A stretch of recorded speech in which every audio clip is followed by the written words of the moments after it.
Hammaga assalomu alaykum. Darslarimizni davom ettiramiz. Demak, ko'rib turganlaringdek, bugungi darsimizda CV Generator bot yaratamiz. Bu yerda uni shartlari berilgan. Demak, biz birinchi navbatda 5 ta template yaratib olishimiz kerak ekan. Shu templatelarni foydalanuvchilarga jo'natamiz. Ular tanlagan template bo'yicha ulardan kerakli ma'lumotlarni olib, bot yaratamiz. Buni tayyor bo'lgan variantini sizlarga ko'rsatmoqchiman hozir. Xo'p, botga start berib olamiz. Start berishimiz bilan bot bizga birinchi template'ni qaytaradi. Agar keyingilarni ko'rmoqchi bo'lsak, mana bu yerdagi buttonlarga bosib, keyingilarni ko'rishimiz mumkin bo'ladi. 5 ta template aynan shunaqa dizaynda chiqarilgan. Buni keyinchalik kodlarini ham ko'rib chiqamiz. Mana 5-siga yetib keldikmi, undan keyingisi yo'q. Shuning uchun orqaga qaytish tugmasini bosib, yana tanlab ko'rib, o'zimizga yoqqanini tanlashimiz mumkin. Mana bu yerda o'rtadagi belgini bosish orqali biz aynan shuni tanlaganimizni bildiramiz botga va bot bizga ma'lumotlarni olib turib, aynan shu tanlagan template'imiz bo'yicha bizga rezyume tayyorlab beradi. Yuqorida buni tayyorlab olganman. Mana birinchi navbatda ism familiyamizni so'raydi, undan keyin email, phone number, adres, o'zimiz haqimizda education, experience haqida ma'lumotlarni kiritganimizdan keyin soft skilllardan ikkita, hard skilllardan ikkita kiritamiz va bizga bot rezyumeni tanlagan rezyumemiz bo'yicha qaytarib beradi. Buni ochib ko'rishimiz mumkin. Mana bu yerda bizga rezyumeni tayyorlab bergan. Buni bemalol olib foydalanishimiz mumkin. Botimiz umuman olganda shunaqa ketma-ketlikda ishlaydi. Endi buni kodini ko'rib chiqsak, paycharmga qaytib olamiz. Botni bir boshdan tahlil qiladigan bo'lsak, birinchi navbatda mana bu yerda iogram shablonini yuklab oldim va shablonga resume bot degan nomni berdim. Undan keyingi navbatda .env faylini yaratdim va unga mana adminni Telegram IDsini va bot tokenini berib oldim. Keyingi navbatda bot uchun kerakli bo'lgan ma'lumotlarni files bo'limiga joylab oldim. Buni ochadigan bo'lsanglar, bu yerda 3 ta fayl bor. Created, Docs va JPEG degan. JPEG faylning ichida shu template'larning rasmlari joylashgan JPEG formatda. Docsda bo'lsa, xuddi shu template'larni Docs variantlari joylashgan. Sababi biz foydalanuvchidan ma'lumotlarni olib, aynan shu Docsni o'zgartirilgan holatda rezyume yaratamiz va oxirida created bor. Bu shu yaratilgan rezyumelar mana shu yerga tushadi va foydalanuvchilarga shu yerdan ma'lumotlarni olib qaytaramiz. Ma'lumotlarni bo'lsa foydalanuvchilarni Telegram ID raqamlariga asosan saqlab olib, xuddi shuni o'zlariga qaytarib jo'natamiz. Kelinglar botni ko'rib chiqishdan oldin Docs fayllarga qanaqa qilib ma'lumot qo'shish, uni o'zgartirishni ko'rib chiqsak. Birinchi template'ga kirib olamiz. Mana bu yerda ko'rib turganlaringdek bo'sh template berilgan. Ma'lumotlarni aynan shu yerga olib kelib qo'shishimiz kerak bo'ladi. Buni bir nechta usullari bor. Birinchisi bu har bir paragrafni chaqirib olib ma'lumotni qo'shish. Misol uchun, agar deylik ism qo'shmoqchisiz. Har bitta paragrafni chaqirasiz for loop yordamida va qaysidir paragraf name bilan boshlangan bo'lsa, undan keyin kiritilgan ma'lumotni, ya'ni ismni yozib ber degan kod yozishingiz mumkin. Bu birinchi usul. Ikkinchi usul bo'lsa table'lar bilan ishlash. Hozir buni ko'radigan bo'lsak, bu aslida table. Mana bu row va columnlardan iborat bo'lgan table. Ya'ni table'larni chaqirish orqali ularga ma'lumotni qo'shishimiz mumkin. Ya'ni row va columnlarni olib turib bitta o'zgaruvchiga saqlab, aynan shu o'zgaruvchiga ma'lumot yuklashimiz mumkin. Buni keyinchalik ko'rib chiqamiz. Endi ikkala usulni bir-biri bilan solishtiradigan bo'lsak, ya'ni taqqoslaydigan bo'lsak, siz har bir paragrafni chaqirib o'zgartiradigan bo'lsangiz, har biriga alohida kod yozishingiz kerak bo'ladi. Misol uchun, name yozishda alohida kod, email yozishda yana alohida kod, number, umuman har bir ma'lumotni yozishdan oldin har biriga alohida kod yozish kerak bo'ladi. Table'larda bo'lsa, row va columnlarni kiritish orqali bitta dastur yordamida oson ma'lumotlarni yozish mumkin. Buni keyinchalik ko'rib chiqamiz. Bu yerda bo'lsa hammasi bu yerda table shaklida berilgan. Har bitta ma'lumot table. Buni mana bu yerda bo'lsa ko'rinmaydigan shaklga o'zgartirib qo'yamiz va bu yerga ma'lumotni qo'shib foydalanuvchilarga aynan shu versiyasini yuboramiz. Hamma ma'lumot mana tableda berilgan. Mana skilllarni bo'lsa mana bu yerdan ko'rib olsak bo'ladi. shunaqa table ko'rinishida berilgan. Table'larni, indekslari, row va kolumnlarni berib, ularga murojaat qilib, ma'lumot qo'shishimiz osonroq bo'ladi. Kelaylik, shuni ko'rib chiqamiz. Bu yerda test fayl yaratib olganman. Bu test faylimizda kichkinagina kod yozilgan. Bu kod har bir ma'lumotni o'zgartirish uchun birdek ishlaydi. Ya'ni mana bu yerda table ID, row va column berilgan. Har bir joyga ma'lumot qo'shmoqchi bo'lsak, table ID ni, row va columnni berib turib, unga murojaat qilish orqali ma'lumotni qo'shib ketsak bo'ladi. Kelaylik, bu dasturni tahlil qiladigan bo'lsak, docs package'ning ichidan dokumentni chaqirib olganmiz. Undan keyin docs shared'ning ichidan pt bu points, ya'ni bu orqali biz text size'ini bersak bo'ladi. Ya'ni razmerini berishimiz mumkin. Doc degan o'zgaruvchi ochilyapti birinchi navbatda. Va dokumentni chaqirgan holatda pasni beryapmiz. Pas bu ma'lumotni o'zgartirmoqchi bo'lgan anaqamiz, faylimiz hisoblanadi. Undan keyin table berilyapti. Doc tablesni ichiga table ID ni beryapmiz. Table ID ni berish orqali qaysi tabledagi aynan qaysi ma'lumotni o'zgartirmoqchimiz shuni olishimiz mumkin. Undan keyin cell degan o'zgaruvchiga table cellni ichidagi row va columnni beryapmiz. Ya'ni table'ni ichidagi row va column bersak, bu aynan bir bitta cellni bizga qaytaradi. Undan keyin run degan o'zgaruvchi olyapmiz. Bu o'zgaruvchiga shu cellni beryapmizda va kirib kelayotgan tekstni yozib qo'yapmiz aynan shu cellga. Undan keyin uni razmerini 12 ga o'zgartiryapmiz va text style'ni Arial qilib qo'yapmiz va tayyor bo'lgan faylni doc save funksiyasi yordamida save task'ga yuklab qo'yapmiz. Bularni keyinchalik yozib chiqamiz. Kelaylik, bu funksiyamiz yordamida faylimizga ma'lumot qo'shib ko'ramiz. Funksiyani chaqiramiz va pasni berishimiz kerak bo'ladi. Filesni ichidagi docsni beramiz va uni ichida joylashgan birinchi template'ni beramiz. Bu bizda pas hisoblanadi, ya'ni o'zgartirilayotgan fayl. Undan keyin table ID ni berishimiz kerak. Kelaylik, ismini o'zgartirib ko'ramiz. Ismini o'zgartirish uchun 0-table ID ga murojaat qilamiz. Undan keyin 0-row va 1-column. Aynan shu yerga ism yoziladi. Undan keyin tekstni yozamiz, misol uchun. Va qayerga saqlanadi bu fayl? Uni ham yozib ketamiz. Filesni ichidagi create'ga 1.docs qilib saqlansin. Mana yozib oldik. Kelaylik, buni ishga tushirib ko'ramiz. Dastur ishladi va bizga bir docs degan fayl yaratildi. Buni ichini ochib ko'radigan bo'lsak, mana Javlonbek degan ism qo'shildi. Xo'p, buni ko'rinadigan holatga keltiraylik table'ni. Hozir table'ga 0-indeks bilan murojaat qildik. Bizda 0, 1, 2, 3 va 4 table mavjud. Ularga har biriga indeks bilan murojaat qilamiz. Va aynan bu 0-table'da ikkita kolum mavjud. Ya'ni 0-kolum, bunda shu ma'lumotlar yozilgan va birinchi kolumga bo'lsa kirib kelayotgan ma'lumotlar, ya'ni email, number shular yoziladi. Va bizda 0, 1, 2, 3 ta row bor. Shu rowlarni yozish orqali shu yerga ma'lumot qo'shishimiz mumkin. Kelaylik, endi skilllarga ma'lumot qo'shib ko'raylik. Ya'ni bu bizda 4-table hisoblanadi. Kelaylik, bunga ma'lumot qo'shib ko'ramiz. Buni kopiyalab olamiz. Table ID ga 4 ni beramiz va row va column 0 ga teng bo'ladi.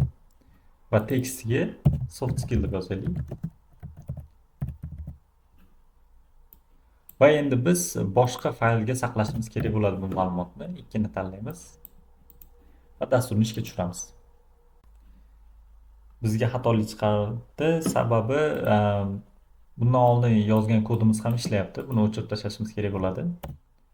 Endi dasturni ishga tushiradigan bo'lsak, bizda dastur ishladi. 2 ga o'tadigan bo'lsak, mana soft skill ga ma'lumot qo'shildi. Aynan shunaqa qilib table ID, column va row ID larni berish orqali bu yerga ma'lumotlarni yozishimiz mumkin. Endi botni tahlil qiladigan bo'lsak, birinchi qilgan ishim bu states yaratish bo'ldi. States nimaga kerak bizga? Foydalanuvchilarni birinchi holatdan ikkinchisiga, ikkinchisidan uchinchisiga o'tkazib turib, undan ma'lumot olish uchun kerak.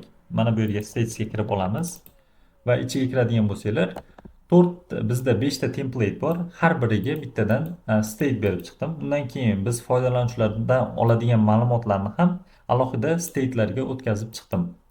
Foydalanuvchilar aynan shu state'lar bo'yicha ketma-ket biridan ikkinchisiga o'tib boradi. Kelinglar botni tahlil qiladigan bo'lsak, birinchi navbatda 5 ta template'li state'ga tushadi foydalanuvchilar. Bittasini tanlagandan keyin username state'ga qo'yamiz va undan keyin username'ini olamiz. Undan keyin email state'ga tushiramiz va bu yerda emailni olamiz. Undan keyin numberga tushiramiz, numberni olamiz. Shunaqa ketma-ketlikda dasturimiz yakunlangandan keyin foydalanuvchilarni state'dan chiqarib, dasturimizni yakunlasak bo'ladi. Har bir qadam bittadan state'ga bog'lab qo'yilgan bo'ladi. Birinchi navbatda state yaratdim va uni init ichida chaqirib oldim. Keyinchalik bundan foydalanish uchun. Keyingi qilgan ishim keyboards yaratish bo'ldi. Mana bu yerda inline keyboardsda bitta fayl ochdim. Bu yerga ma'lumotlarni yozib chiqdim. Demak, birinchi template'da turganda foydalanuvchiga shu template'ni tanlash yoki keyingi template'ga o'tish degan buttonlar turadi. Va bularni bir yoki next bilan bog'lab qo'ydim. Keyinchalik bularni aniqlashimiz mumkin bo'ladi. Ikkinchi template'da bo'lsa 3 tali button yaratdim. Ya'ni bundan oldingisini ko'rish, bundan keyingisini ko'rish yoki aynan shuni tanlash. Tanlashni bo'lsa bizga bu ikkinchi template bo'lib tushib keladi. Agar orqaga yurmoqchi bo'lsa previous bo'lib keladi, oldinga bo'lsa next bo'lib keladi. Xuddi shu tartibda 5 ta template berib oldim. 5-sini bo'lsa yoki orqaga qaytish yoki tanlash deb berdim. Ya'ni bu yerda har bitta template uchun buttonlar yaratib chiqilgan. Keyingi navbatda handlersga o'tamiz. Endi bu asosiy qismi. Usersga o'tib turib startni tanlaydigan bo'lsak, foydalanuvchilar kirishi bilan ularga salom bergandan keyin biz foydalanuvchilarni template 1 degan state'ga tushiramiz. Mana bu set state funksiyasi yordamida. Undan keyin biz o'zimizda mavjud bo'lgan birinchi template'ni foydalanuvchiga yuboramiz va reply markupga temp1 deb nomlaymiz. Ya'ni birinchi template'ga tegishli bo'lgan buttonlar shu rasmni ostidan tushib keladi. Birinchi template yuborilgandan keyin templatesga o'tamiz. Bu yerda foydalanuvchilar tanloviga asosan ularni keyingi template'ga yoki bundan oldingi template'ga qaytarishimiz kerak bo'ladi. Mana bu yerda ko'rib turganlaringdek previous yoki nextni berganmiz. Agar next buttoni bosilsa, keyingisini jo'natishimiz kerak. Previous bo'lsa, bundan oldingisini jo'natishimiz kerak. Va state'ga yulduzcha qo'yib qo'yganmiz. Bu hamma state'larda bu yerga kelib tushadi. Undan keyin current state'ni olyapmiz. Buni olishimiz sababi bundan keyingi yoki bundan oldingi state mavjudmi yoki yo'qligini tekshiramiz. Ya'ni bundan oldin template bormi yoki yo'q. Bundan keyin template bormi yoki yo'q. Shuni tekshiramiz pastda. Demak, agar call data nextga teng bo'ladigan bo'lsa, next state bor yoki yo'qligini tekshiramiz. Mana bu yerda agar next state mavjud bo'lsa, foydalanuvchini next state'ga tushiramiz. Ya'ni u уже next state'da turgan bo'ladi va undan keyin messageni delete qilib turib, keyingi template'ni unga yuborishimiz kerak bo'ladi. Mana bu yerda buttonlari bilan. Agar previousga teng bo'ladigan bo'lsa, previous bor yoki yo'qligini tekshiramiz. Agar previous mavjud bo'lsa, uni previous state'ga tushirib turib, messageni delete qilamizda va previous template'ni ularga yuboramiz. Buni birinchi ko'rib o'tdik. Kelinglar yana bir ko'rib o'tsak, o'tishga tushdi. Va startni bosib, mana bu yerda biz startni bosishimiz bilan bizga birinchi template chiqib keldi. Ya'ni startdagi funksiyamiz ishga tushdi. Buni tanlashimiz mumkin yoki next qilishimiz mumkin. Mana bu yerda bu belgini orqasida next degan so'z yotadi. Agar buni bosadigan bo'lsak, bot next degan buyruqni qabul qilib turib, uni keyingi template'ga yuboradi. Va foydalanuvchi endi ikkinchi template state'ida turibdi va bizga ikkinchi template chiqib kelyapti. Aynan xuddi shunaqa ketma-ketlikda dastur ishlaydi. Mana ko'rishinglar mumkin. Next yoki previous qilib turib ma'lumotlarni o'zgartirishimiz mumkin bo'ladi. Va birini tanlaganimizdan keyin u bizga 3 ni tanlading, ismingni kirit degan yozuvni chiqaradi. Endi buni keyingi user data degan faylimizda ko'rib chiqamiz. Bu yoqqa o'tadigan bo'lsak va yuqoriga chiqib olamiz. Bu o'ziga 1, 2, 3, 4, 5 larni qabul qiladi. Ya'ni shunaqa raqamlarni o'ziga qabul qiladi. Pastroqqa tushib turib, inline keyboardsga kiradigan bo'lsak, mana bu yerda raqamlar berilgan. Birni tanlasa, demak foydalanuvchiga birinchi template bo'yicha murojaat qilishimiz kerak. 2 ni tanlasa 2 bo'yicha, 3 ni tanlasa 3 bo'yicha aynan shularni qabul qilib oladigan user data fayli hisoblanadi. Endi qaysidir bir template tanlangan holatda dasturimiz mana bu yerdan davom etadi. Birinchi navbatda user choice degan o'zgaruvchiga template raqamini berib olyapmiz call data orqali. Undan keyin message ni delete qilyapmiz. Ya'ni yuqorida turgan shu template'ni buttonlari bilan chiqqan messajni delete qilib turib, foydalanuvchidan ma'lumotlarni so'rashni boshlaymiz. Bu bizga hozircha kerak emas. Undan keyin you choose deb turib, qaysi template tanlanganligini berib turib, enter your username, ya'ni full name degan ma'lumotni chiqaryapmiz. Ya'ni u foydalanuvchi endi o'zini ismi familiyasini kiritishi kerak bo'ladi bu yerda. Va state'ni set state funksiyasi yordamida username degan state'ga tushiryapmiz. Undan keyin keyingi get username degan funksiyamiz bor. Bu message qabul qiladi. Faqatgina state username'ga teng bo'lsagina. Boshqa holatlarda bu funksiyamiz ishga tushmaydi. State'lar aynan shu yerda kerak bo'ladi. Ya'ni har qanaqa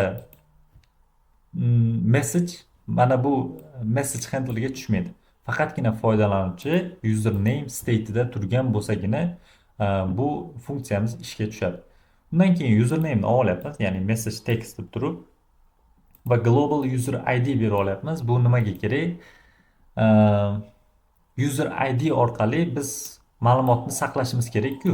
Shuning uchun user ID ni olyapmiz va uni global qilyapmiz. User ID ga message from user va ID ni beryapmiz. Bu bizga foydalanuvchini Telegram account ID sini qaytaradi. Undan keyin change degan funksiyamizni chaqiryapmiz. Yuqoriga chiqadigan bo'lsak, buni utils ni ichidagi change docs degan fayldan olyapmiz. Utils ga o'tadigan bo'lsak, change docs degan faylimiz bor. Bu biz boya ko'rgan shu test faylimiz ichidagi funksiya hisoblanadi. Aynan shu orqali ma'lumotlarni qo'shishimiz kerak bo'ladi. Xo'p, user data ga kirib olamiz. Va foydalanuvchi kiritgan username ni shu table 0, row 0, column 1, ya'ni shu username kiritiladigan joyga yozib turib, uni save qilib turib, foydalanuvchini ID'si bilan saqlab qolyapmiz. Keyingi navbatda enter your email degan yozuvni chiqaryapmiz va email degan state'ga foydalanuvchini tushiryapmiz. Dasturimiz xuddi shunaqa ketma-ketlikda davom etadi. Ya'ni state'dan state'ga tushirib turib, foydalanuvchilardan ma'lumotlarni olishimiz kerak bo'ladi. Va oxirida hamma ma'lumotni olganimizdan keyin va bot yakunida biz foydalanuvchi yaratgan rezyumeni unga send document degan funksiya yordamida yuborishimiz kerak bo'ladi va state'ni finish qilamiz. Va dasturimiz shu yerda yakunlanadi. Hammaga rahmat. Keyingi darslarimizda ko'rishguncha.